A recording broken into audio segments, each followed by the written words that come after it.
Chennur MLA గడ్డం వివేక్ కు shock.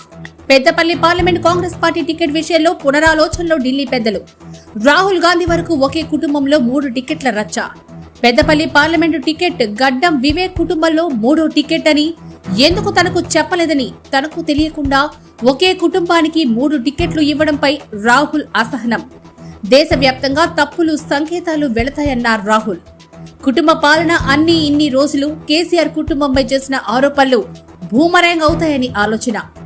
Telangana రాష్ట్రంలో ఏం జరుగుతోందని రాష్ట్ర ఎన్నికల ఇన్ఛార్జీలను కోపం చేసిన రాహుల్. తెలంగాణ రాష్ట్రంలో అత్యధికంగా గల మాదిగ సామాజిక వర్గం కాంగ్రెస్ పార్టీకి వ్యతిరేకం అవుతారని అంచనా. రేవంత్ రెడ్డి పార్టీని ఏం చేస్తున్నాడని పార్టీ సీనియర్లకు ఫోన్ ద్వారా అడిగి తెలుసుకున్న Rahul team. Peddapalli parliament ticket పార్టీకి పనిచేసిన మాదిగ సామాజిక వర్గ నాయకుడికి ఇవ్వాలంటూ రాహుల్